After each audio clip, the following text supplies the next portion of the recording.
Lisa Nandy, how worried is Labour, or how worried should Labour be about the Gaza issue as far as your vote is concerned? Well, we're really concerned about the Gaza issue, but not because of the electoral impact. We're concerned about what is happening in Gaza at the moment. You've had over 100,000. I mean, that's just bollocks, straight up. That's just like complete nonsense, Lisa, and you know that it is. There's literally been discussions in the Labour Party circles about the impact of losing Muslim voters over your stance on Gaza, which is why you put the recognition of a Palestinian state into your manifesto, even though it's still the same recognition when Netanyahu says so. It's not an actual real kind of proper change in policy from what you had 6 months ago.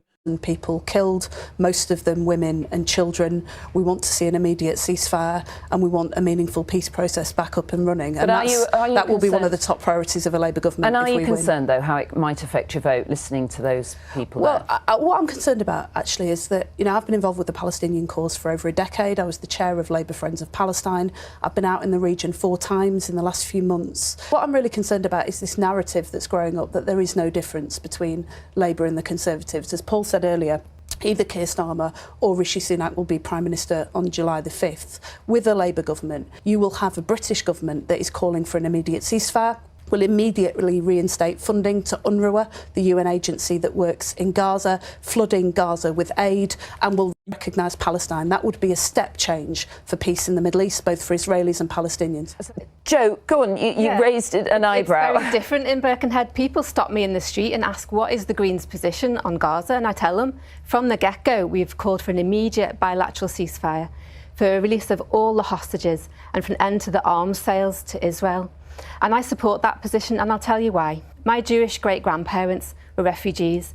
They fled fascism in Europe and came to this country in boats. And they raised their children and their grandchildren to always stand with the oppressed and never with the oppressor. So when Keir Starmer's Labour Party started expelling Jews like me, and for speaking up about the racism we face and for criticising Israel, something's very wrong with Labour, and the Green Party. True. Our MPs in the House of Commons are needed because we will speak up for international law and for human rights. And Lisa's and Angela's warm words, yours, they're all fine, but when it come to it, the first time it was put to a vote on ceasefire, Jo, sorry. Most Labour MPs did not vote for ceasefire. OK, let Lisa just come back on that. Literally true, absolutely right. Labour did not bother voting for that ceasefire amendment. In fact, remember when they tried to get it so that they wouldn't have the right ceasefire amendment put through in opposition day and tried to nobble the Speaker to get the SNP's motion shut down? Sorry, first of all, we make absolutely no apology for expelling anti-Semites from the Labour Party. Are you calling me an anti? She's literally right in front of her. Do you know why she was expelled from the Labour Party? It's because she had done a speech for Labour Against the Witch Hunt 2 years before that group was prescribed by the party. And she's a Jewish woman, and she's being expelled for being critical of Israel. Especially when talking very candidly early on about her experiences of what her parents had to go through in Europe when they moved to the UK, fleeing anti-Semitism on the continent. Continue to do that. We took action on anti-Semitism, you know that as well as anybody, and we make no apology for that. I have stood up for the Palestinian cause for over a decade, and during that time I found it perfectly possible to do that without straying into anti-Semitism, and anyone who can't do that is not welcome in the Labour Party. Secondly, I would just say this, that having been out in the region almost immediately after the 7th of October, I find the Green Party's inability to understand that what happened on the 7th of October was horrendous, and the Iranian strike since. I think Iran shouldn't have escalated. I think it's bad that Iran escalated the situation by firing, having been attacked by Israel. But they were given casus belli. Like, I'm sorry, you don't just get to blow up people's embassies, Lisa. Especially not when you're not even in direct conflict with that particular nation and you violated the Vienna Conventions. I think Iran should not have escalated. I think it was bad that they did. But they had every single right to, under international law, considering that they had their protected embassy attacked by Israel with no due cause and were given casus belli. That's how international law works. It's crazy that Iran is being made out to have done something like outside of the normality of what the law of conflict is. Again, you can criticize Iran for escalating, but if your criticism is not, well, Israel shouldn't have attacked a embassy within the Vienna Conventions, then you're living on a different planet, Lisa. Really a disservice to the Palestinian people. I'll tell you why.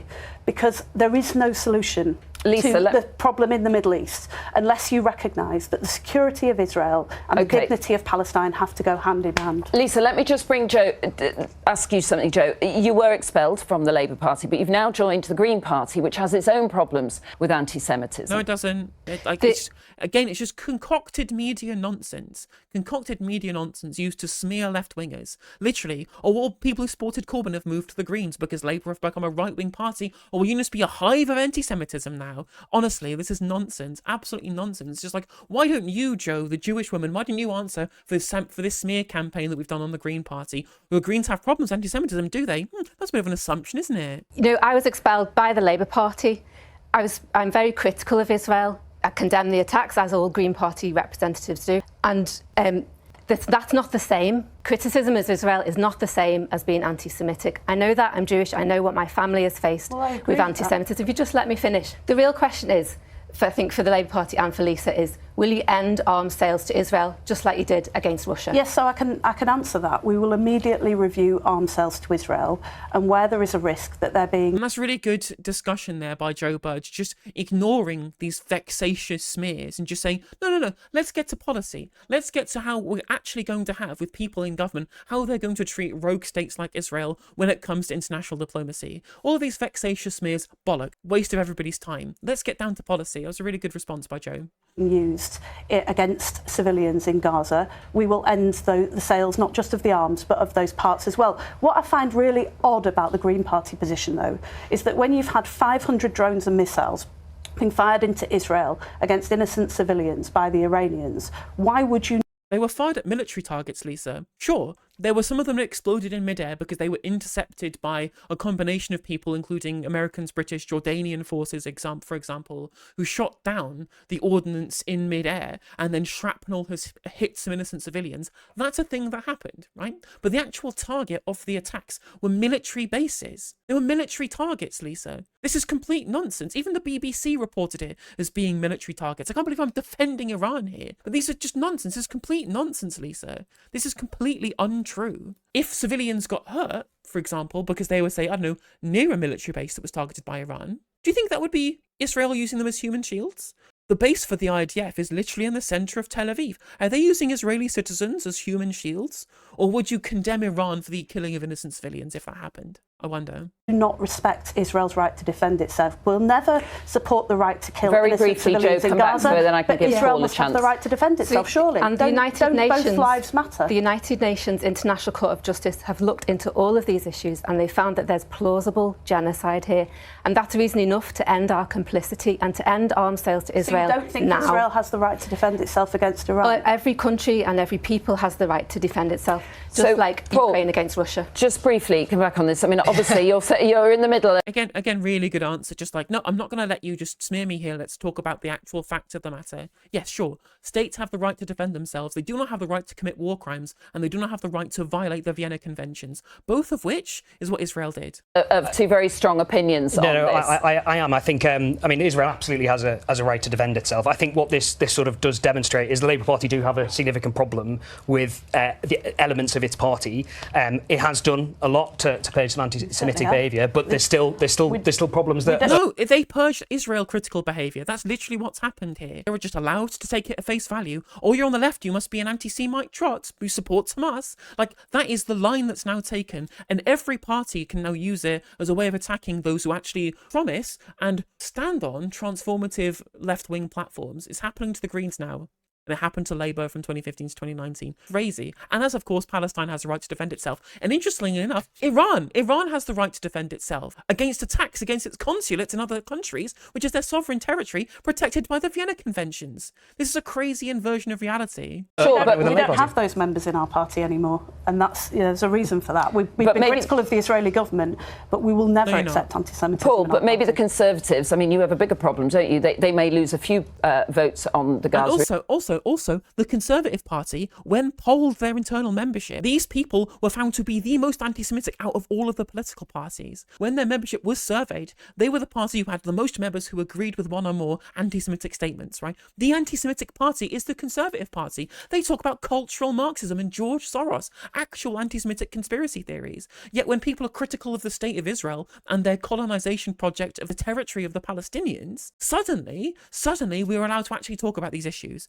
Honestly, it's like living in a parallel universe. Issue. I mean, you're going to lose most of your votes by... Well, to be honest with you, I think the main issue is actually getting a sustainable ceasefire in Gaza. It's not about the electoral politics of Gaza, and actually politicising it overly is not what we want. Yeah. There is a UN Security Council resolution on the table. Both parties need to deeply consider that and try to end the suffering. OK, thank you all. Let's move on to some of the subjects you've been getting. Jesus. But I'm glad that Joe Bird stuck her ground there, because my God, Lisa Nandy's revolting. What a disgusting human she is. Jesus Christ, right? If you ever needed a reason not to vote for the Labour Party, there you go.